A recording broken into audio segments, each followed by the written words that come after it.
ओम नमो देवाय। आज अध्याय क्रमांक 25 आणि आजच्या अध्यायामध्ये विक्रमराजाचा जन्म आणि गाढवाचे जे लग्न आहे। खूप सुंदर असा अध्याय आहे अध्याय क्रमांक 25। कालच्या अध्यायामध्ये भरतरीनाथ महाराजांचा जन्म झालेला आहे आणि काशी विश्वेश्वराच्या दर्शनाला गेल्यानंतर शिवलिंगाच्या आतून या हो भरतरी म्हणून भरतरीनाथांचं स्वतः शंकर भगवाननी नामकरण केलेलं आहे। आणि त्यानंतर तुम्ही बघू शकता खूप सुंदर असा अध्याय, सर्व नाथ भक्त इथं बसलेले आणि काही क्षणातच अध्यायाला सुरुवात होती। आता वाचक जे आहे शास्त्री प्रकाश भालेरावजी आणि वाचन आणि निरूपण दोन्ही ते सोबत करतात। राम राम राम हरे हरे, हरे कृष्णा कृष्णा कृष्णा हरे हरे, हरे राम राम राम हरे हरे, हरे कृष्णा कृष्णा कृष्णा हरे हरे, हरे राम राम हरे हरे, हरे कृष्णा कृष्णा कृष्णा हरे हरे, हरे राम राम हरे हरे, हरे कृष्णा कृष्णा कृष्णा हरे हरे, हरे राम राम हरे हरे, हरे कृष्णा कृष्णा कृष्णा हरे हरे, हरे राम राम हरे हरे, हरे कृष्णा कृष्णा कृष्णा हरे हरे, हरे राम राम हरे हरे, हरे कृष्णा कृष्णा हरे हरे। वक्रतुंड महाकाय सूर्यकोटि समप्रभ, निर्विघ्नं कुरु मे देव कार्येषु सर्वदा। ब्रह्मानन्दं परमसुखदं केवलज्ञानमूर्ति, द्वन्द्वातीतं गगनसदृशं तत्त्वमस्यादिलक्ष्यम्, एकं नित्यं विमलमचलं सर्वदि साक्षिभूतं, भावातीतं त्रिगुणरहितं सद्गुरुं तं नमामि। गुरुर्ब्रह्मा गुरुर्विष्णु गुरुर्देवो महेश्वरा, गुरुर्साक्षात् परब्रह्म तस्मै श्री गुरुवे नमः। गोरक्षजालन्धर चर्पटाश्च अडभङ्गकानीपमचिन्दराद्या, चौरङ्गिरेवानकवर्ति सन्या भूम्यां बभूर्वनवनाथ सिद्धा। ओम श्री चैतन्य नवनाथ महाराज की जय। श्री गणेशाय नमः, श्री सरस्वती नमः, श्री मार्तंड भरवाय नमः, श्री गुरु ब्रह्मा जय जय आदि वासुदेवा वासनाथ वासुदेवा मायावयवा म्हणून तुझी मानवा सगुण स्थिती विराजे, चक्रचालकाय दुर्पती विराता रसाळ युक्ती, जेणे श्रुती आनंद पावसा रसाते योजन्या नागली अध्यायी भक्तिनाथ अवंतिके आला व्यवसायाते, ते जन नादी पाळण्याचा विले। महाराजा पहिल्यांदा ग्रंथकारांनी गणपतीला नमस्कार केला आणि मागच्या कथेस त्यांचे जे आराध्य दैवत पंढरीश पांडुरंग त्यांना नमस्कार केला। आणि मागच्या अध्यायाची सुसंगती सांगतात की मागच्या अध्यायामध्ये ही भरतरीनाथ त्यांचे आईवडील वारलेले, त्यांच्या चौरांनी त्यांच्या आईवडिलांना मारून टाकलं आणि ते अनाथ झालेले आहेत। तिथं एक व्यापाऱ्यांचा मेळा आला, तो अवंतिकेला चाललेला होता, त्यांनी ते पाहिलं, त्या बाळाला आधार दिलेला आहे, त्यांच्या वडिलांना सद्गती दिलेली आहे। तिथले लाकडं गोळा करून वगैरे सरण वगैरे असलं त्याच्यावरती त्यांच्या आईवडिलांची क्रियाकर्म केलं आणि त्या भरतरीनाथांना म्हणतात की आता बाळा जे व्हायचं ते होऊन गेलेलं आहे, तो आमच्याबरोबर चाल। आणि तो असं करता करता ते त्यांच्याबरोबर निघालेले मजल दर मजल करीत करीत ते अवंतिका नगरामध्ये येऊन पोहोचले। गावाच्या बाहेर ती पेठीचं त्यांना बाजार तळाचं ठिकाण देण्यात आलेलं होतं, पहिल्यापासून ते जात येतच होते दरवर्षी। आणि तिथं त्यांनी आपला पालं मांडले, त्या ठिकाणी त्यांनी आपला माल वगैरे रचून ठेवलेला आहे, घोडे बैलगाड्या सोडल्या आणि अशा वेळेला त्या ठिकाणी ते बसलेले असताना संध्याकाळ झालेली आहे, जेवण वगैरे झाले आणि गप्पा करीत बसलेले, थंडीचे दिवस आहेत म्हणून त्यांनी शेकोटी पेटवली, त्याच्याभोवती हे व्यापारी गोळा झाले आणि ते तिथं शेकात बसलेले आहेत। अशा वेळेला काय झालेलं आहे, अग्नी पेटवून एका ठाई शेक घेती व्यवसायी, तो निकटे येऊन जंबक मही कोल्हाळ केला एकची, कोल्हाळ केला परिस्वभाषेत बोलते झाले जंबक समस्त व्यावसायिक हो, या स्थितीत बैसू नका सावध व्हा। त्या ठिकाणी कोले आलेले आणि ते आवाज देऊ राहिलेले आहे, त्यांची भाषा त्यांना बाकीच्यांना कोणाला कळत नाही, मात्र हे भरतरीनाथ त्या हरणीच्या पाडसांच्या सोबत हरणीबरोबर राहिलेले होते. अनेक वर्ष तिथे गेलेले असल्यामुळं त्यांना ते भाषा कळालेली आहे. आणि ते कोल्हे त्यांच्या भाषेत सांगत होते की हे व्यापाऱ्यांनो सावध व्हा, इथं आता दरोडेखोर येणार आहेत, त्यांच्याकडे शस्त्रास्त्र आहेत, तुम्हीसुद्धा शस्त्रास्त्र ठेवून शस्त्र घेऊन तयार राहा आणि त्यांचा प्रतिकार करा. जर असं केलं नाही तर ते तुम्हाला लुटतील आणि तुमचा प्राणसुद्धा घेतील. तरी मी तुमचे बक्षिले अन्न म्हणून वदलो गुप्तन ठेवून, ऐसे बोले भरतरी वचन विश्वासात ते दाटले. मग ते व्यावसायिक जन नाना शस्त्रे करून धारण, बसते झाले सावधपणे काष्टमणी योजन्या. पोटी घालून माल भरती सावध पहारे देती भोवती, तो तस्करी थाडे शतांशती येऊन या पोचलं. खरोखर तसं झालेलं आहे. ते सावध झाले. थोड्याच वेळामध्ये दरोडेखोर आलेले आणि त्यांनी त्या व्यापाऱ्यांना लुटायला सुरुवात केली. पण हे व्यापारी सावध होते. त्यांनी अगोदरच आपल्याजवळ ते तलवारी भाले बरच्या तयार ठेवले आणि त्यांचा प्रतिकार केलेला आहे. ते प्रतिकारामुळं काय झालेलं आहे की त्या चोरांना पळून जावं लागलेलं आहे तिथं. आणि ते असं कधीच घडलेलं नव्हतं. पण मात्र त्या ठिकाणी हे चोर परत गेलेले आहे. आणि हे पाहिल्यानंतर भरतरी हा मोठा माणूस आहे असा विचार करून त्या ठिकाणी त्यांनी भरतरीनाथांचा मोठा मान सन्मान केलेला आहे. एक साधा लहान मुलगा म्हणून आपण त्याला बरोबर घेतलं. त्याचे आईवडील गेलेले आहेत. पण मात्र हा मुलगा सामान्य नाही. याला ही जी काही विद्या कळली याच्यामुळं आज आमचा फार मोठा फायदा झालेला आहे. अन्यथा आम्ही कदाचित बोलायला सुद्धा शिल्लक राहिलो नसतो. आमचं द्रव्य धान्य धन हे तर लुटलंच गेलं असतं, पण आमचा जीवसुद्धा गेला असता. असो तस्कर शतानुशते पळून गेले शस्त्रघाते, मग निवारण होऊन हटबडते बसले झाले व्यावसायिक. रात्री दीड प्रहर रात्र पुन्हा जमग येऊन तेथ भुंकती सर्व मंडळासहित व्यावसायिक आहे की ते पुन्हा 12 वाजून गेलेले. उत्तर रात्र लागली. पुन्हा कोल्हे आलेले आहेत आणि ते त्यांच्या भाषेमध्ये मोठ्या मोठ्याने आवाज करू लागले. कोल्हे झालेले आहे. मग हे व्यापारी लोक पुन्हा उठलेले. त्यांच्याजवळ गेले भरतरीनाथाच्या जवळ किंवा भरतरीनाथा आता पुन्हा कोल्हे आलेले आणि हे काहीतरी सांगतायत. हे काय सांगतायत तेवढं आम्हाला सांगा असं म्हटल्यानंतर त्या भरतरीनाथ म्हणतात की अहो या दक्षिण दिशेकडून उत्तरेकडे एक राक्षस चाललेला आहे. कोणीतरी तो शापित राक्षस आहे. त्याच्या हातामध्ये 4 रत्न आहेत आणि जो कोणी त्या राक्षसाला मारीन त्याचे रत्न आपल्या हातामध्ये काढून घेईन आणि त्यांच्या रक्ताचा टिळा ह्या स्वतःच्या कपाळी लावीन.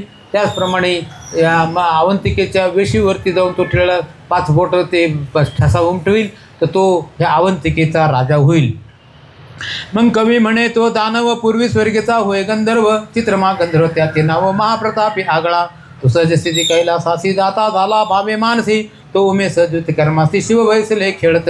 आता मध्ये श्रोत्यांनी विचारलं की हा कोण राक्षस होता आणि त्याला ह्या राक्षस योनीमध्ये का जावं लागलेलं आहे. त्यावेळेला हे ग्रंथकार सांगतात की तो चित्रमा नावाचा पूर्वी गंधर्व होता. कैलासामध्ये अनेक साधू संत ऋषीमुनी महादेवाचं दर्शन घ्यायला यायचे. त्याच्यामध्ये हा चित्रमा गंधर्व पण एकदा दर्शनाला गेलेला आहे. महादेवांचं पार्वतीचं दर्शन घेऊन महादेवाने त्यांना सांगितली तर बसा 2 मिनटं म्हणून ते बसले आणि त्या ठिकाणी महादेव पार्वती हे सोंगट्या खेळायला लागलेले आहे. सोंगट्या खेळत असताना नेमका त्यांचा दोहरा पडलेला आहे. पार्वती म्हणते 12 पडले आणि महादेव म्हणतात 18 पडले आणि याचा जो दोहरा आहे तो आता तुम्ही सांगा असं म्हणून त्या चित्रमा गंधर्वाला त्यांनी सांगितलेलं आहे की खरंच किती पडले सांगा बरं. त्यावेळेला चित्रमा गंधर्वाला मोठा प्रश्न पडला. जर आपण 18 म्हणलो तर ते पार्वतीच्या विरोधात होईल, 12 म्हणलो तर महादेवाच्या विरोधात होईल आणि मग आता काय करावं. खरं म्हणजे अशा ठिकाणी आपण जायलाच नको आहे. पण आता दुर्दैवाने आपण त्याचा चांगलं म्हणून गेलो, दर्शनाला म्हणून गेलो आणि हे आपल्यावरती मंदिरच कोसळतं का अशी परिस्थिती झाली. बरं उत्तर देण्याशिवाय पर्याय नाही. आणि मग त्यांनी सांगितलेलं आहे महादेवाचा बाजू घेतली आणि त्यांनी सांगितलं हो महादेव म्हणतात तसे 18 पडलेले आहेत. पार्वतीला मोठा राग आलेला आहे. तळपायाची आग मस्तकाला गेली आणि ती म्हणते की गंधर्वा अरे इथं प्रत्येक 12 पडलेले असताना तू खुशाला 18 म्हणतो आणि तेही माझ्या विरोधामध्ये. खरं असूनसुद्धा मी खोटी पडलेली आहे आणि हे काही तुझे बोलला ही गोष्ट तुझी चुकीची आहे. म्हणे चित्रमा गंधर्व नाथा न करे शापाती सहसा चिंता, सुरोचन गंधर्व मही भरता शक्र शापे वर्तला की. ऐसे म्हणून अश्रू भरून आले उभय लोचन, तेणे करून चित्ती प्रसन्न पशुपती दाटला. त्या गंधर्वाने मोठा आता विचार केलेला आहे आणि सांगून टाकलेले हो महादेव म्हणतात ते खरं आहे. मग मात्र पार्वतीचा कोप झालेला आहे आणि पार्वतीनं त्याला शाप दिलेला आहे की तू पृथ्वी तलावरती जाऊन पडशील, राक्षस होऊन पडशील. आणि मग मात्र त्यांना त्या प्रसंगाची गंभीरता कळलेली आहे. लगेच ते शरण गेले महादेवाला, पार्वतीला, की पार्वती माते माझी चूक झाली असं म्हण पाहिजे तर, पण मात्र मला याच्यातून काहीतरी उशाप दे. पार्वतीचे शब्द हे काही खाली जाणारे नव्हते, मला तर राक्षस हुंकत पडावंच लागेल, पण मात्र याच्यातून माझी सुटका कशी होईल तेवढा मार्ग मला सांगा. वर्तला परी तया क्षती पुत्र होईल तया प्रती, त्या पुत्राचे हाती मुक्त होशील सुजाना. तो शस्त्रघाते राक्षस ते तव प्राणा ते करेल विभक्त, ये रे म्हणे लाभ त्यात मज मारावया कायसा. तर इंद्राच्या शापाने सुरोचन जो गंधर्व आहे तोही या पृथ्वीतलावरती गाढवाच्या जन्माला गेलेला आहे. त्याच्या पोटी जो पुत्र जन्माला येईल तो तुझा वध करील आणि त्यावेळेला तू त्याच्यातून मुक्त होशील. त्यावेळेला गंधर्वाला शंका येते की महाराज हे सगळंच पराधीने इदंच नास्ती परम न लभ्यते. जे आता आपल्या हातामध्ये आहे त्याचा आपण लाभ घेत नाही आणि जे पळतं आहे त्याच्या मागं पळण्यात काहीच अर्थ नाही, कारण ते नाहीच आहे, कधी मिळेल याची काही खात्री नाही. तेव्हा तुम्ही मला हे काही गोष्टी सांगायचं हे काय मला पटत नाही, मला थोडं उलगडून सांगा. त्यावेळेला महादेव शंकर सांगतात, तो शस्त्रघाते राक्षस तनुते तो प्राणाते करे विभक्त, ये रे म्हणे लाभ लाभ त्यात मज माराव्या कायसा. शिव म्हणे तू ते मुक्त करता रुद्र टिळक रेखिता माथा, तेने टिळक सर्व शोभता मै भोगेल भोगाते. तेव्हा महादेव सांगतात की तू अजिबात चिंता करू नको, त्याच्यामध्ये तुला फायदा नाही, पण मात्र त्याला मारल्यामुळं तू त्यातून मुक्त होशील आणि तुझं लग्न ज्या वेळेला होईल त्यावेळेला तुझ्या मुलाचं मुख ज्या वेळेला तू पाहशील तर त्यावेळेला तो विक्रम तुझ्या पोटी जन्माला येईल, त्याचं मुख ज्या वेळेला पाहशील त्यावेळेला तुझी त्या चित्रमाची सुद्धा मुक्तता होईल. ऐसे ऐकून उमाकांत म्हणे ध्रुमीनारायण भर्तरीनाथ, त्याचे मुखे होईल श्रुत सुरोचन पुत्रासी. ऐसे बोलता पंचानन मग स्वस्थ झाले त्याचे मन, मग दिव्य देहा आश्रमी ठेवून दानवदेय अवतरला. महादेवांनी सांगितलं की हे जे असं घटना घडणार आहे. ते म्हणतात की महाराज हे असं कसं घडायचं, त्याला किती वर्ष जायचे.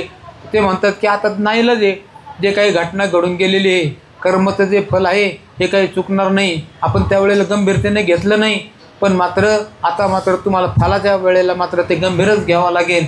आणि अशी गोष्ट त्यामध्ये कळण कसं काय त्यांना त्या किंवा ह्या हात नेमका तो चित्रमा गंधर्व आहे.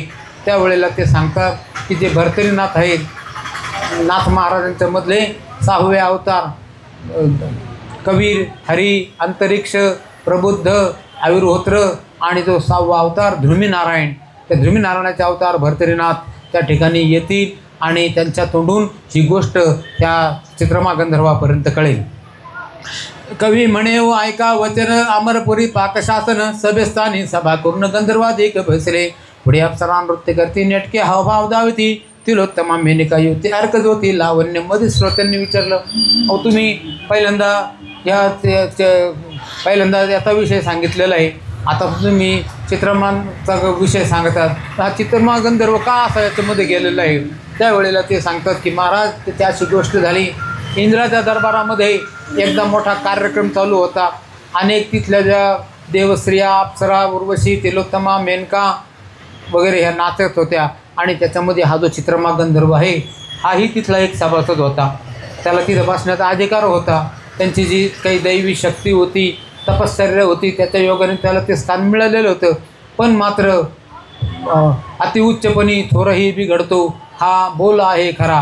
ह्या न्यायाने जेवढा माणूस वरती जाईल तेवढं त्याचे अधपतनाचे शक्यता जास्त वाढतात. तसंच झालेलं आहे. हा उन्मत्त झालेला होता चित्रमा गंधर्व आणि त्यांनी ते पाहिलं नाचत असताना. स्वतः इंद्र दरबारामध्ये स्वतः इंद्र भगवान बसलेले आहेत, बाकीचे देव देवता ऋषी मुनी वादक वगैरे सगळे बसलेले आहे. आणि अशा याच्यामध्ये याला काय रावलेलं नाही. त्यांनी त्या रंभेने जे काही खाणाखुणा केल्या आणि हा त्याच्यामध्ये वाहत गेलेला आहे कामभावनेमध्ये आणि तो तिथं जाऊन त्यांनी तिचा हात धरलेला आहे. ही गोष्ट ज्या वेळेला इंद्र भगवंतांनी पाहिली त्यावेळेला त्यांना मोठा राग आलेला आहे. तळपायच्या आगमस्तकाला गेली. ते म्हणतात की ह्या एवढा मोठा इंद्राच्या दरबारामध्ये सभ्यता सगळे लोक धरून आहेत आणि हा मात्र येऊन तिचा हात धरतोय. ही गोष्ट काही साधी नाही आणि ही आपल्या दरबाराला लांछनास्पद आहे, काळीमा लावणारी आहे. तेव्हा त्यांनी इंद्राने तिथं जाऊन त्यांना शाप दिलेला आहे की हे तू जे काही वाईट वर्तन केलेलं आहे त्या वाईट वर्तनाचं फल म्हणून, पापाची शिक्षा म्हणून तू पृथ्वी लोकामध्ये गाढवाच्या रूपाला जाशील असं सांगितलेलं आहे. म्हणे महाराजा अमरनाथा उशाप द्यावे माते आता, हे कर्म घडले असता परिक्षमा करावी जी. दयावंत प्रज्ञानाशी सदा कळवळा हृदय पाळशी, तर हे पोटी घालना प्रादासी क्षमादान हो पावे. महाराज अहो मग मात्र त्यांच्या डोळ्यावरची नशा उतरलेली आहे, खाडकन जागे झालेले आहे आणि त्या इंद्रदेवाच्या पटापटा पाया पडायला लागले की महाराज अहो माझं खरोखर चूक झाली, मी त्या विकारामध्ये वाहत गेलो, मला असं वाटलं नव्हतं असं काही होईल म्हणून. कारण हे विकार इतके बलवान राहतात की काम यश क्रोध यश, म्हणजे एखादा माणूस एखादं पापकर्म करायला प्रवृत्त होतो, का होतो त्याला कारण हे काम क्रोध लोभ आहे. आणि हे जे 6 विकार आहेत काम क्रोध लोभ मद मोह मत्सर अहंकार, हे त्या माणसांना बरोबर त्याच्यामध्ये पाडतात आणि त्याच्यामध्ये हे लोक वाद जातात आणि त्याच्यामध्ये सापडतात. आणि हे काही साधे नाही, तर हे विषय जरीचे वाघ भजन मार्गीचे मांग आणि तारक जे मारक जे, म्हणजे ज्या कोणत्याही प्रकारे माणसाची जर प्रगती व्हायला लागली ऐहिक म्हणा पारमार्थिक म्हणा, तर त्यावेळेला हे विकारमध्ये उत्पन्न होतात आणि ते त्या माणसाला वाहवत नेतात, इतके वाहवत नेतात की माणसाला ते कळतच नाही की आपण हे चुकीचं काही करून राहिलेलं, ते उलटं समाधान करत राहतो की हे माझं चाललेलं बरोबर आहे, पण ते शास्त्राच्या दृष्टीनं चुकीचं राहतं. आणि त्याच्यामध्ये सापडल्यानंतर मग जेव्हा जाग येते तोपर्यंत सगळं वैभव निघून गेलेलं राहतं, ऐहिक मोठा तोटा झालेला राहतो आणि पारमार्थिकसुद्धा नुकसान झालेलं राहतं. मग मात्र ह्या चित्रमा गंधर्वाने पटापटा पाया पडून त्यांची क्षमा मागितली. आणि महाराज आता हे तर तुमचे शब्द काही खाली जाणार नाही, देवराज इंद्र होते ते, आणि मात्र तुम्ही मला काहीतरी उत्शाप द्या जेणेकरून नंतर का होईना काही वर्षांनी का होईना मी पुन्हा ह्या स्वर्गामध्ये प्रविष्ट होईन. ऐशी स्तुतीचे वचन वदता संतुष्ट झाला पाकशासन, म्हणे 12 वर्षी पुन्हा परतून स्वस्थाना ते येशील गे. येशील परी कैसे कर्म मिथुळादी सिद्धू नरेंद्रोत्तम, जाते सत्यवर्मा नाम महिला गी मिरुतसे. तर 12 वर्षानंतर तू इथे येशील, तू ज्या वेळेला गाढवाच्या जन्माला जाशील त्यावेळेला सत्यवर्मा त्या मिथुला नगरीमध्ये तू जाशील. तिथे जाऊन पडल्यानंतर त्या मिथुलाधीश राजाची मुलगी सत्यवती तिच्याशी तुझं लग्न होईल गाढवाच्या रूपामध्ये, आणि मग तुला तो उत्साह मिळेल, तुझ्यापासून जो पुत्र निर्माण होईल त्याचं नाव विक्रम असं राहील. त्याचं मुख ज्या वेळेला तू पाशील त्यावेळेला तुझी त्याच्यातून मुक्तता होईल. त्याची कन्या लावण्य राशी सद्विवेकी पुण्यराशी, तिथे वरुणी कृत्रिमाशी विक्रमाते तो स्वावे. ती विष्णू विक्रम मूर्ती स्वमशकमयसी, तो येतात उदराशी मुक्त होशील. महाराज असं त्यांनी उत्साह दिलेला आहे आणि त्याप्रमाणे ते येऊन पडलेलं आहे मिथुळा नगरामध्ये, गाढव होऊन जन्मलेलं आहे. आणि एक कुंभार बाबा होते, त्या ओढ्याच्या काठावरती त्या मिथुळा नगरीमध्ये त्यांनी आपले गाढव चरायला सोडलेले होते. त्यांच्यामध्ये हा जो इंद्राच्या शापाने पतित झालेला हा चित्रमा गंधर्व गाढवाच्या रूपाने प्रविष्ट झाला. संध्याकाळ झाली, त्या कुंभार बाबांनी आपले जे गाढव आहे ते सगळे हाकून घरी नेलेले आहे आणि घरी नेऊन त्यांनी जेव्हा दावे बांधायला लागले त्यावेळेला 12च गाढव होते आणि 13 भरलेले, म्हणजे 13वं गाढव कोणतं म्हणून त्यांनी पाहिलं तर त्यावेळेला हे लक्षात आलेलं आहे की हे नवीन गाढव आपल्यामध्ये आलेलं आहे. ऐसे सुरोचन तया झाले स्वर्गपतन, वायू छत्री मिथुला कानन सेविता झाला येऊनी. तव कमट कुल्लाळ उत्तम नामे सुबट, तो संतिरोनी कानना वाटे गजपाती शोधित असे. आता तो उत्तम कुंभाराचं नाव उत्तम कुंभार असं होतं. त्या उत्तम कुंभारांनी घरी आणल्यानंतर पाहतात ते हे नवीन गाढव आलेलं आहे.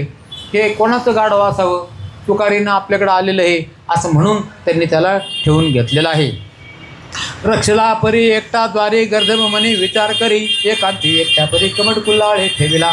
मग रात्र पाहुणी 2 प्रहर कुल्लाळा ते बोले उत्कर, की सत्यवर्मा ती कन्या सुंदर करून द्यावी मदकांता. आता त्याचे जे 12 दावे होते, 13वं दावं काय तिथं नव्हतं.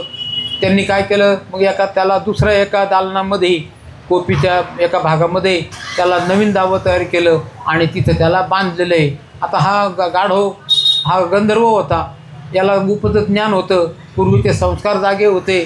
तो विचार करतो की बा आता आपण इथं कवर राहायचं. आणि त्या कुंभाराला त्यांनी मराठीमध्ये आपल्या भाषेमध्ये बोलायला सुरुवात केली की कुंभार दादा माझं लग्न करून दे सत्यवती ह्या राजाच्या मुलीशी. आणि ह्या कुंभारांनी बऱ्याच दिवस तिकडं लक्षच दिलेलं आहे. दररोज संध्याकाळ काळ झाली की हे गाढव मनुष्यवाणीने बोलायला लागायचं. आणि कुंभारदादांनी 1-2 वेळेला पाहिलं आणि 3ऱ्या वेळेला त्याला असं कळलं की हे गाढव जिथं बांधलेलं आहे तिथून आवाज येतो. मग ते त्या ठिकाणी गेलेले आहे आणि पाहतात तर ते गाढव खरोखरच मनुष्यवाणीने बोलत आहे. ऐसा होनी साशंकित पुन्हा सदना माझी जात, तो गर्दभ पुन्हा पातारून त्याचे दारा द्यावी म्हणतसे. पुन्हा कमट येत परतून पाहता बोले याचे वदन, परे गर्दभ बोलते ऐसे वचन हे तो कोणा कळणारे. कुंभारदादा मी तुला दररोज आवाज देतो, तू पण दररोज ऐकतो, पण मात्र त्याची काही दखल घेत नाही. तर मी सांगतो ते ध्यान देऊन ऐक. तू राजाकडे जा, सत्यवर्मा राजा, मिथिळा नगरीचा राजा आहे तो, आणि त्याला जाऊन सांग की त्या मुलीचं लग्न ह्या गाढवाशी करून द्या. असं म्हटल्यानंतर ह्या गाढवाला मोठा प्रश्न पडला. खात्री झाली की हेच गाढव बोलतं, पण मात्र जायचं तिथं कसं काय? तिथं जाणं काय साधं आहे का? राजाच्या दरबारामध्ये जाणं ही काही सोपी गोष्ट नाही. परी मी नित्य बोलतो वाणी, तू ऐकशी काणी, तरी सत्यवर्म्याची मध्ये देई करुणे ते भाज भोजा. ऐसा गर्दभ बोलता वचन कमट खोचे भय करून, तरी हे ऐकले पराने तर शिक्षा होईल आपल्या. आता तू बोलला इथं बरं झालं, आता माझ्या तोंडून तू बोलायला सांगतो, पण हे बोलणं काही सोपं नाही. जर कोणी जर ऐकलं तर लग्न बिग्न तर दूरच राहिलं, पण मात्र मला शासन करीन राजा. असं म्हणून त्याने विचार केला आहे की आता काय करावं. आता एकच मार्ग आहे, आपणच हे नगर सोडून जावा. म्हणून त्यांनी काय केलेलं आहे, ते 12 गाढव विकून, सगळे गाढव विकून टाकायचा निर्णय घेतला. विकून टाकू, जे काही थोडेफार पैसे येतील ते घेऊन दुसऱ्या गावामध्ये जाऊ असं म्हटलं. त्याने विचार केला. ते 12 गाढव विकायला गेला, तर त्याच्या मनाने पुन्हा घेतलं की हे जे नवीन आलेलं गाढव आहे हे काय आपण विकू नये, कारण की हे आपल्याला मिळालेलं आहे, आपण काय विकत घेतलेलं नाही. म्हणून त्यांनी बाकीचे 12 गाढव विकून टाकले. 13वं गाढव तसंच ठेवलेलं आहे. दुसऱ्या दिवशी सकाळी उठला आणि ते पैसे वगैरे घेतले. त्या गाढवावरती आपला थोडाफार संसार होता तो त्याच्यावरती लादला आणि गावाच्या बाहेर जाऊ लागलेला आहे. ऐसा विचार करता चित्ती तो उदयास पावला अगबसती, मग कांतेशी साधून गर्भ देते पलायन असं निश्चय करी. म्हणून असता मोडपणे यो दिले त्याने पलायन, त्याची गर्दभ ग्रंथिका वाहून संसार ग्रंथिका भरली. त्या गाढवावरती ते वाळूच्या गोण्या, सिमेंटच्या गोण्या व्हायचे, ते पाव सोडून ते आता आपला संसार त्याच्यावरती लादून बाहेरगावी निघालेले आहेत. बाहेरगावी जात असताना तिथं जे वेशीपर्यंत ते आले आणि वेशीमध्ये राजाचे सेवक बसलेले होते. त्यांनी म्हणा, हो कुमार बाबा कुठं चालले? त्यावेळेला म्हणे, बाबा काय करू आता, माझं काही इथं भागत नाही, मी जातो आता. नाही नाही, खरं काय, खरं सांग. त्या रक्षकांना सुद्धा मोठी ते हुशार होते. ते म्हणे, ह्या नगरीमध्ये एवढं काही सुखी समाधानी जीवन आहे, सगळेजण आनंदात राहतात. राजा प्रत्यक्ष आपल्या पोटाच्या पोराप्रमाणे प्रजेचं पालन करतो आणि हा कुंभार मात्र खुशाल निघून गेलेला आहे. अरे असं तुला जाता येणार नाही, आम्हाला राजा काय म्हणन. म्हणून त्यांनी काय केलेलं आहे की त्यांना अडवलेलं आहे. हा परोपरीने विनंती करतो कुंभार बाबा की नाही बाबा मला जाऊ द्या, मला जाऊ द्या. आणि ते कारणही काही त्याला सांगता येईना, कारण की न जाणं जर सांगितलं तर एखाद्या वेळेला राजापर्यंत दूरच राहिलं हेच द्वाररक्षक आपल्याला मारतील, वेड्यात काढतील आणि गाढव कुठं असं बोलत असतं का असं म्हणून माझी निर्भत्सना करते. म्हणून त्यांनी तिथून जायचा विचार केलेला आहे, मात्र ते काही जाऊन देते नाही. आणि मग शेवटी द्वाररक्षक वेळोवेळी विचारून सुद्धा ते काय सांगता येईना त्याला. शेवटी मग त्यांनी निर्णय घेतला की आता असं करू, या कुंभारदादांना राजाच्याच पुढं उभं करू. म्हणून त्यांना घेऊन गेलेले राजाच्या दरबारामध्ये. संध्याकाळचं सत्र होतं ते. संध्याकाळच्या वेळेला राजाच्या पुढं त्यांनी ह्या कुंभारदादांना उभं केलं आणि सांगितलं की महाराज, अहो हे कुंभार बाबा इथून खुशाल सोडून चालले. आम्ही विचारून राहिलो की काय कारण आहे, तेही की त्यांना काही समाधानकारक काही उत्तर देते नाही. असं म्हटल्यानंतर राजाने स्वतः त्या कुंभारदादांना विचारले की कुंभार बाबा खरं सांगा, तुम्हाला इथं काही दुःख आहे का? दुःख असेल तर मी निवारण करून देईन, पण मात्र नगर सोडून जायचं काही कारण नाही. म्हणे कमठा सत्यवर्मा नाव मिळसे आम्हा, तरी सत्य चालविण्यमा नामा समान वर्तसे. ऐसे बोलता राव वचन कमट बोले राजा कारणे, हे महाराजा प्रजा पालन करणे दक्ष तुम्ही आहेच की. परिमाते दुःख जे आहे ते वाचेने बोलता न ये, बोलो जाता प्राणदायी देहमुक्त होईल. महाराज अहो तुम्ही खूप चांगले राजे आहात आणि या ठिकाणी तुमच्याकडून कोणत्याही प्रकारचं दुःख नाही, पण माझं दुःख वेगळंच आहे. मी जर तुम्हाला ते जर सांगितलं तर तुम्ही माझ्यावरती फार मोठा कोप करशाल आणि कदाचित एखाद्या वेळेला मला तुम्ही मारूनसुद्धा टाकशाल. त्यावेळेला राजा म्हणतो की तू आता काय बात काळजी करू नको, असं काही मी करणार नाही. तुला काय म्हणायचं आहे, तुझ्या मनात काय आहे, ते असं कारण कोणतं आहे की ज्याच्या योगाने तू हे नगर सोडून चाललेलं आहे ते मला कृपा करून सांग. तरी या बोला कारणे संशय मिरवीचा असेल म्हणे, तरी माझे सदैव वचन घे कमठा तू. ऐसे बोलता राजेंद्र वाणी कमठ तुकावी ग्रीवे लागुनी, म्हणे महाराज ऐशी वाणी भाष द्यावी. म्हणजे आता महाराज तुम्ही असं तोंडी म्हणू नका, माझ्या हातावरती वचन ठेवून वचन द्या की मी तुम्हाला काही मारणार नाही. आणि मग त्यांनी तसं राजाने स्वतः वचन दिलेलं आहे, यांनी वचन घेतलेलं आहे. आणि मग त्यांनी विचार केला की आता खरं सांगण्याची वेळ आलेली आहे आणि खरं सांगितल्याशिवाय पर्याय नाही. सत्य या कडू राहतं, पण मात्र सत्याला दुसरा पर्यायच नसतो. सत्य हे ताकदवानं बी राहतं आणि काही जरी असलं तर आता राजाच्या पुढं सत्य ही गोष्ट सांगावं लागत. त्यांनी राजाला बाजूला घेतलं आणि सांगितलं की महाराज, अहो माझ्या घरी एक गाढव मला मिळालं. माझ्या 12 गाढवामध्ये ते आलं आणि ते आल्यानंतर ते असं ते मराठीमध्ये बोलते स्पष्टपणाने की ह्या राजाकडे तू जा, सत्यवर्मा राजाची जी मुलगी सत्यवती तिचं माझ्याशी लग्न करून दे आणि ते लग्न केल्यानंतर मी सुखी होईन असं म्हटल्यानंतर राजाला त्यांनी खरी गोष्ट सांगितली. राजाच्याही पुढं मोठा प्रश्न पडला, कारण की असं काही विपरीत ऐकणं कोणालाच भावणारं नव्हतं. राजा म्हणतो की ठीक आहे, तू खरं सांगितलं, तुझा काही दोष नाही. आणि ज्या अर्थी तो गाढव अशा पद्धतीनं बोलतो तर हा गाढव नाही, हा गाढव योनीमध्ये गेलेला कोणीतरी देवगण गंधर्व शापित असावा आणि तो त्याच्यामुळं असं काही बोलत असेल. ऐसे अवश्य सत्यवर्मा राजेंद्र वाणी कमट तुकावी ग्रेवे लागुनी म्हणे महाराजा ऐसी वाणी भाषा द्यावी म्हणजे आता तरी जर नृत्तम एकांती बसले शुद्ध आश्रम मग कमट म्हणे राजा काम मम क्लेशाचे अवधारी तरी तू सांगू विपर्यास एक मम सदनास तो रात्री पाथरुना मास विपरीत वाणी बोलत असे. राजा मोठा हुशार होता. त्याने विचार केला की काय हरकत नाही, होईल त्या वेळेला होईल, पण याची पण आपण परीक्षा पाहू. हा खरंच गाढव आहे तर कोणी या योनीमध्ये प्राप्त झालेला देवगण गंधर्व आहे. म्हणून त्यांनी सांगितलं राजाने की कुंभारा तू काहीच काळजी करू नको, तिथं जाय त्या गाढवाला सांग की राजा तुला त्यांची मुलगी द्यायला तयार आहे, पण मात्र एक अट आहे. ती अट अशी आहे की एका रात्रीमध्ये हे जे मिथिला नगर आहे हे पूर्ण तांब्याचं झालं पाहिजे. त्या काळामध्ये तांब्याला मोठी किंमत होती आणि सगळं नगर जर तांब्याचं तो एका रात्रीत करून देणार असेल तर राजा त्यांची मुलगी द्यायला तयार आहे.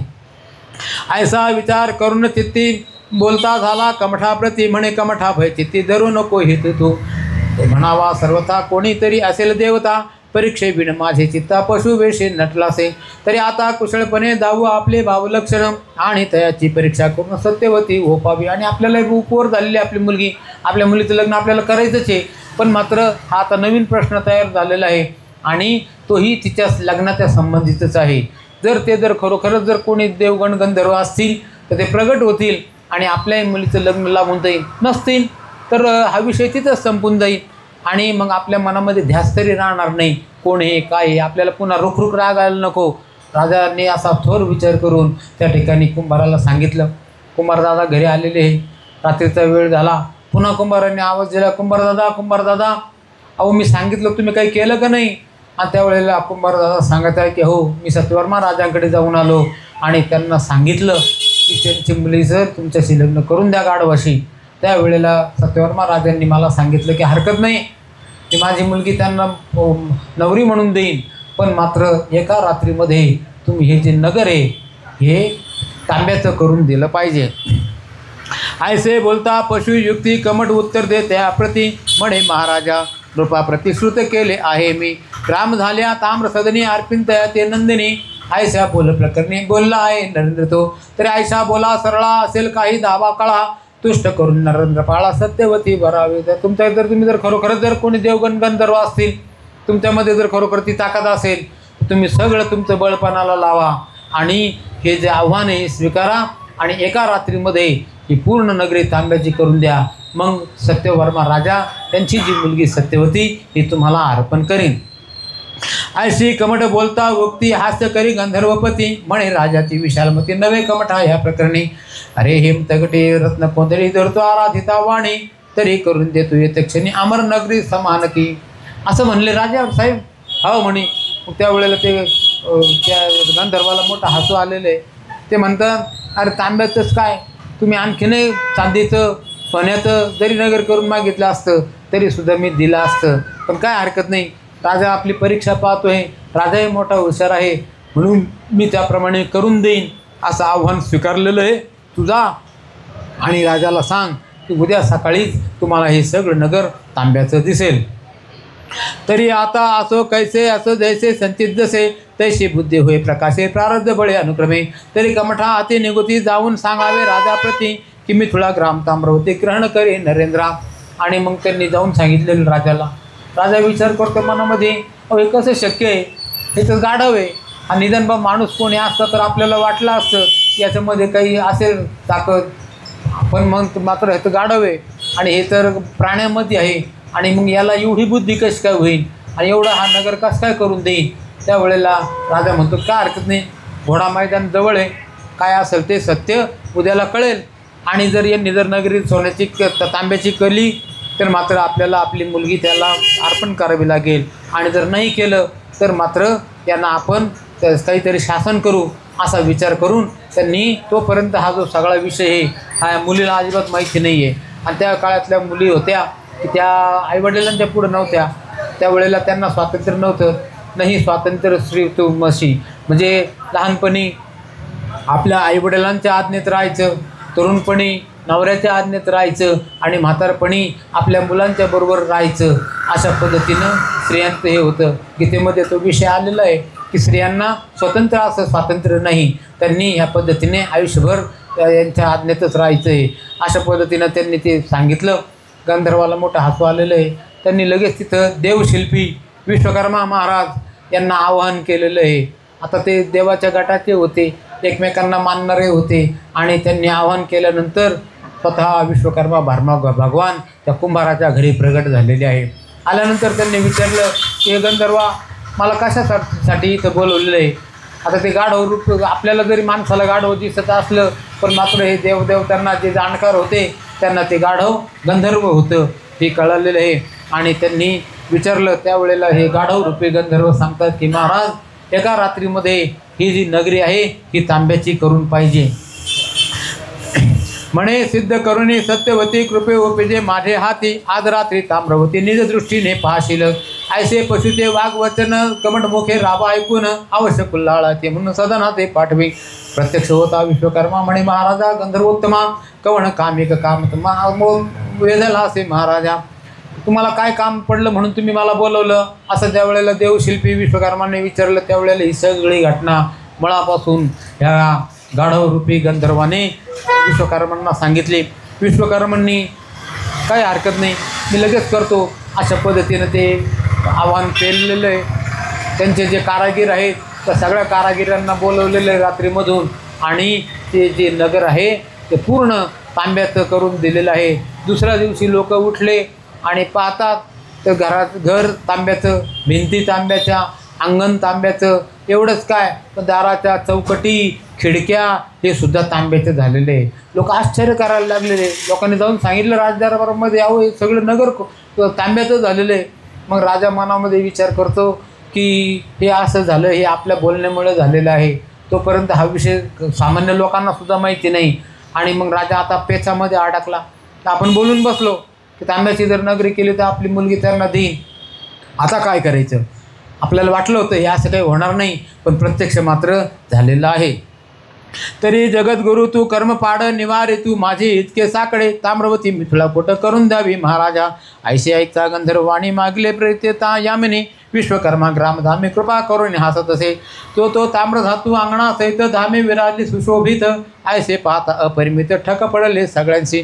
सगळ्यांना गुढ वाटलेलं आहे की ही गोष्ट अशी झाली कशी काय. पण हे गुढ राजाला काही वाटलं नाही. राजाला ही गोष्ट माहिती होती की आपण जे काही त्याला सांगितलं होतं ते यांनी पत्करलं आणि त्याच्याप्रमाणे ही नगरी तांब्याची ह्या करून दिलेली या गाढवाने. पण मात्र आता हा प्रश्न कसा काय सोडवायचा. आणि मग ते लगेच त्या सत्यवती मुलीच्या खोलीमध्ये गेलेले आहे. वडिलांना आलेलं पाहून त्या सत्यवतीला मोठा आनंद झालेला आहे. ती लगेच पाया पडली आणि बाबा कशा करता आले असं विचारल्यानंतर ते सांगतात की बाई तुझ्या त्या लग्नाच्या बाबतीमध्ये हा एक विषय असा आला होता आणि तो जो मुलगा आहे तो मात्र आज गाढव रूपामध्ये आहे. मला त्या कुंभाराने येऊन सांगितलं. त्याने मग ही सगळी घटना सांगितली पहिल्यापासून. आणि त्या गाढवाने असं सांगितलं की हे जर नगर तुम्ही जर तांब्याचं करून दिलं तर सत्यवती मला अर्पण करावी. आणि मला असं वाटलं होतं असं काही होणार नाही पण मात्र मी त्याची परीक्षा पाहावी म्हणून मी ते आव्हान त्यांना सांगितलं. त्यांनी ते पत्करलं आणि खरोखरच हे नगर तांब्याचं झालेलं आहे. मी अशा अशा पेचामध्ये अडकलेलो आहे आणि याच्यातून तूच सोडवणारी आहे. त्यावेळेला ती सत्यवती मुलगी विचार करते. तिथं आपल्या वडिलांच्यावरती विश्वास होता. आपले वडील जे म्हणतात त्याच्या पुढे आपण जायचं नाही. त्या काळामध्ये कोणी आईवडिलांच्या पुढे जात नव्हतं, मर्यादा पाळत होते. आणि राजाने सांगितलं की बाई तुला आता त्या गाढवाशी लग्न करावं लागेल. ती मुलगी फार हुशार होती. आईबापांच्यावरती तिची खूप मोठी श्रद्धा होती. आईबाप आपलं जे करतील ते खरंच करतील, समाधान करतील, आपलं वाईट ते कमीत कमी करणार नाही असा तिनं विचार केला. आणि ती म्हणते की बाबा तुम्ही का काळजी करता? अहो तुम्ही जर म्हणत असाल की मी त्या गाढवाशी लग्न करायला तयार आहे. राव पातारुणी कन्या युवती म्हणे पवित्र सत्यवती तू तयार फिरे देवाप्रती स्वीकारावे तया ते म्हणशील परीक्षिले कैसे तरी मिथळा ताम्रवती लेशे क्षण लोटता केले असे तस्मात देव निष्ठ येतो. मग त्यांनी कुंभारबाबाला बोलवून घेतलेलं आहे आणि त्या मुलीच्या समक्ष तो सगळा विषय सांगितला. आणि ते म्हणतात की बाई हे यांची मी परीक्षा पाहिली ते माझ्या परीक्षेला उतरलेले आहे. ते आज जरी गाढव असले पण मात्र ते कोणीतरी देव गण गंधर्व शापित असले पाहिजे असं मन माझं मला सांगतं आणि तू ह्या गाढवाशी लग्न कर. त्यावेळेला ती म्हणते काही हरकत नाही बाबा, तुम्ही म्हणता ना त्याप्रमाणे मी त्या गाढवाशी लग्न करते. जरी गर्द म्हणून अपमानिशी तरी डाग लागेल ममकुळासी आणि कोपला विस्पर्यासी पतन शापा होपेल गे तरी आयसे करी नंदिनी युक्ती प्रयुक्ती त्या लागून गर्दभ देहाचा त्याग करून स्वस्वरूपी निर्विका. तेव्हा तू या गाढवाशी लग्न कर. अनेक प्रकाराने त्यांचं मन तू आकर्षण करून घे, त्यांना विश्वासामध्ये घे आणि ते कोण आहेत याची पण माहिती काढ. आणि जर तू असं नाही केलं तर मग मात्र माझ्यावरती मोठा दोषी. सगळे लोक म्हणतील की हा राजा खोटा आहे, याने दिलेलं वचन काही पाळलेलं नाही. ऐसे बोलता तिथे सदनी अवश्य म्हणून शुभानने मग कुल्लाळ गृही जात घेऊन निशी माझी संचरली घरी म्हणता बोटा लावून दाबी भरता सत्यवती ऐसे बोलता राव पुसे कमठाते. संध्याकाळच्या वेळेला ते आपल्या राजेसाहेब मुलीला घेऊन कुंभाराच्या घरी गेलेले आहे आणि त्यांनी त्या कुंभाराने दाखवलेलं गाढव पाहिलं आणि त्यांना सांगितलेलं आहे की सत्यवती हे गाढव आता तुझा इथून पुढे पती म्हणून राहील. आहारे प्रत्यक्ष गर्दभ तव मिसळून पाशी सोयराणी व मेरू मशकते विमानव समरंगण मिरवशी कोठे राजा कोठे रजक कोठे रे भीक मागत कोठे मेरू कोठे शतक आर्की खद्यो ते शोभता तरी आता विपर्यास कळता सत्यवर्मरायास तो शिरछेदुनी कासायास अर्पिल जाण निर्धारे. तेव्हा माझा बट्टा लागणार नाही, माझी अपकीर्ती होणार नाही याची तू काळजी घे. आणि त्या कुंभारबाबाच्या त्या घरी आलेले हे कुंभारबाबा आता ह्या सत्यवतीचे वडील झालेले आहेत, कारण की त्या प्रसंगामध्ये त्यांनीच कन्यादान केलेलं आहे. आणि ते म्हणतात की ह्या मुलीचं तुम्ही पाणीग्रहण करा. आता राजाची पूर्ण खात्री होती की हे जे काही आहे हा गाढव नाही, हा कोणीतरी देवगण गंधर्व आहे, म्हणून त्यांनी तिला त्यांच्या हवाली करायचं ठरवलं. पण हे पण विचार सांगितला की अशा पद्धतीनं त्यांचं लग्न करता येणार नाही. त्यावेळेला तुम्ही असं करा, ह्या गाढवाला सत्यवतीला ही सत्यवती तुमच्या हातात दिली, ही आता माझी मुलगी नाही कुंभारदादा, ही आता तुमची मुलगी आहे. तुम्ही दुसऱ्या नगरामध्ये जा, तिथं आरामशीर राहा आणि ह्या गाढवाला पण प्रसन्न करून घ्या.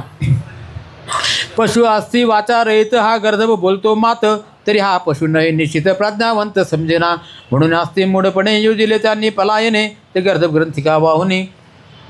तेव्हा तुम्ही दुसऱ्या नगरामध्ये जा आणि तिथं जाऊन त्या गाढवाकडून तो कोण आहे याचे सर्व तुम्ही शोध लावा असं तिनं त्यांना सांगितलं. त्यांनी कुंभारदादाला सांगितलेलं आहे, कारण की आता जशी जशी वेळ येईल, जशी वेळ पडेल तशी होणे लगे या न्यायाने जसा वेळ येईल तसं त्यांना चालावंच लागणार होतं.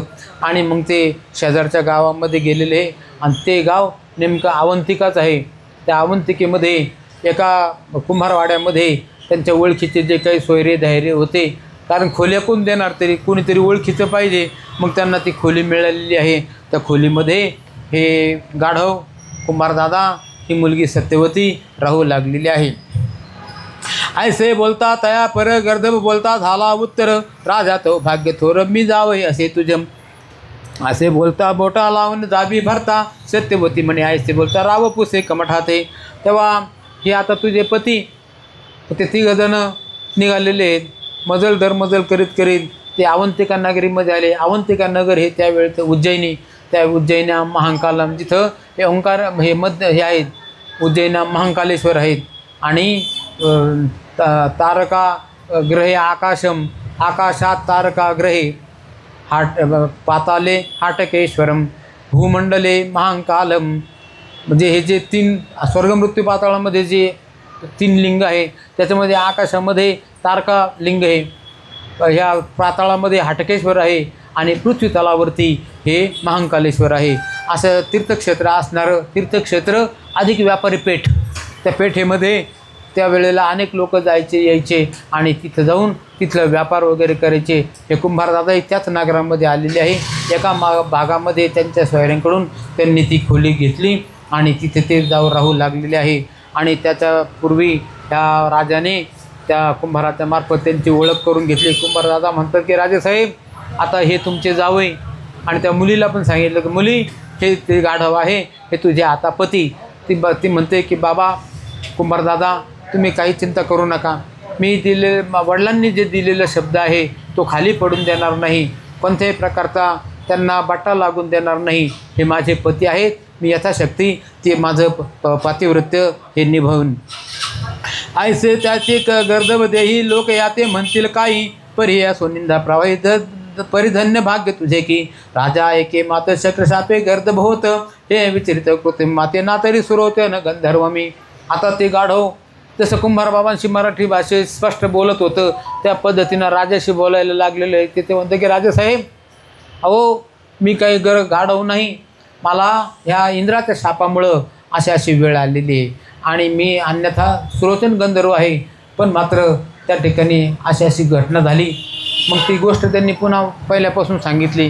कैलासामध्ये ते गेलेले असताना महादेव पार्वती हे सोंगट्या खेळत होते, त्याच्यामध्ये मला महादेवांनी बसायला सांगितलं म्हणून मी बसलो, अन्यथा मी दर्शन करून खरं निघणार होतो. पण मात्र महादेवांचा शब्द कसा खाली जाऊन द्यायचा म्हणून मी तिथं थांबलो. आणि ते सोंगट्या खेळत असताना पार्वती म्हणे 12 पडले आणि महादेव म्हणले 18 पडले आणि याची साक्ष मला द्यायला लागलेली आहे. मी महादेवाचा काय वार घेतला, खोटं बोललो, 18 पडले म्हणून सांगितलं. पार्वतीला मोठा कोप आला आणि तिनं मला शाप दिला आहे की तू पृथ्वी बदलाचा झालावरती जाऊन गाढव होऊन जन्माला येशील. मग मात्र मी त्यांचा उशाप मागितला. महादेवाने पण माझ्यासाठी मखलाशी केली आणि त्यांचं फल म्हणून मला त्यांना उशाप मिळालेला आहे की 12 वर्षानंतर त्या ठिकाणी तुझं त्या लग्न होईल सत्यवती राजाच्या मुलीशी.